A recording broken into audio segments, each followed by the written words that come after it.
आदरणीय बंधुओं, माताओं व मेरी प्यारी बहनों, राधे राधे। आपका हमारे इस YouTube चैनल पर बहुत बहुत स्वागत है। बंधुओं, आज हम इस वीडियो में चान्ना छठ की कथा सुनेंगे, जिसे सुनने सुनाने से पापों से मुक्ति मिलती है व जीव का उद्धार होता है। कथा कहानी सुनने के बाद यदि आप हमारे चैनल पर नए हैं तो कृपया हमारे चैनल को सब्सक्राइब करें, बेल आइकन को प्रेस करें ताकि हमारी वीडियो की नोटिफिकेशन सबसे पहले आप तक पहुंचे। वीडियो को शेयर व लाइक भी जरूर करें। बंधुओं, चान्ना छठ का व्रत भाद्रपद की कृष्ण पक्ष की षष्ठी को रखा जाता है। यह व्रत केवल कुंवारी कन्याएं रखती हैं। चान्ना छठ की पूजा करते समय एक पाटे पर जल का कलश रख उस पर रोली छिड़क कर 7 टीके निकाले जाते हैं। एक गिलास में गेहूं भरकर उस पर इच्छा अनुसार रुपए रखते हैं। हाथ में गेहूं के 7 दाने लेकर चान्ना छठ की कथा सुनी जाती है।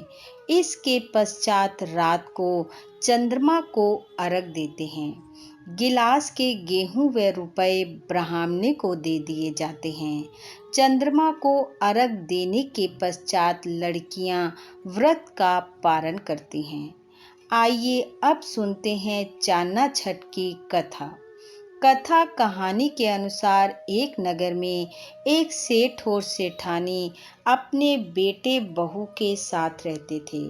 सेठानी मासिक धर्म के समय भी बर्तनों को स्पर्श करती, रसोई की वस्तुओं को छूती। कुछ समय बाद सेठ सेठानी दोनों की मृत्यु हो गई। मृत्यु के पश्चात सेठ बैल और सेठानी कुतिया बनी और दोनों ही अपने बेटे बहू के घर में आ गए। बैल बना सेठ सारा दिन खेतों में काम करता और कुतिया बनी सेठानी घर की रखवाली। एक वर्ष पश्चात उसके पिता का श्राद्ध आया। बहू ने खीर बनाई और उसे ठंडा करने के लिए आंगन में खुले बर्तन में रख दिया। बहू घर के भीतर कुछ काम से गई तो तभी आकाश में एक चील उड़ती हुई आई और अपने मुंह में दबा हुआ मृत सर्प खीर के बर्तन में गिरा गई। दूर बैठी कुतिया ये सब देख रही थी। कुतिया ने सोचा, अगर ये जहरीली खीर ब्राह्मण ने खा ली तो वह मर जाएगा। अतः जैसे ही बहू बाहर आई, कुतिया ने भागकर अपना मुख खीर के बर्तन में डाल दिया। यह देखकर बहू आग बबूला हो उठी और उसने जलती हुई लकड़ी उठाकर कुतिया की पीठ पर दे मारी, जिससे उसकी पीठ की हड्डी टूट गई और वह करहाती हुई एक ओर जाकर बैठ गई। बहू ने वह खीर फेंक दी और दूसरी खीर बनाई और ब्राह्मण को भोजन करवाया। लेकिन उस दिन बहू ने कुतिया को खाने के लिए जूठन तक भी ना दी। संध्या होने पर जब बेटा बैल को खेत पर से लाकर आंगन में बांध गया तो कुतिया कहने लगी, आज तो तुम्हारा श्राद्ध था, तुम्हें तो बहुत कुछ खाने को मिला होगा, मुझे तो कुछ नहीं मिला, बल्कि मेरी तो पिटाई हो गई। फिर उसने खीर और सांप वाली सारी बात बैल को बता दी।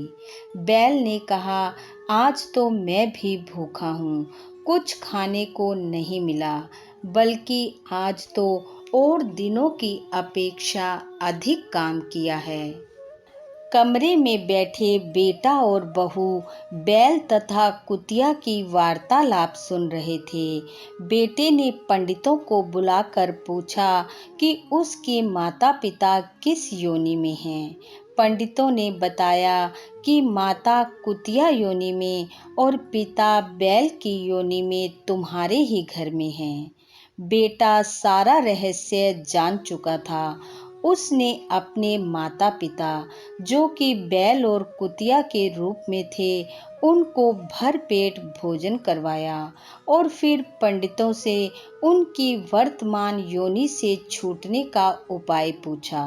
तब पंडितों ने परामर्श दिया कि भाद्रपद की कृष्ण पक्ष की षष्ठी को जब कुंवारी कन्याएं चंद्रमा को अर्घ देने लगें, तो ये दोनों प्राणी यदि अर्घ के नीचे खड़े हो जाएं, तो इनको इनकी योनियों से छुटकारा मिल जाएगा।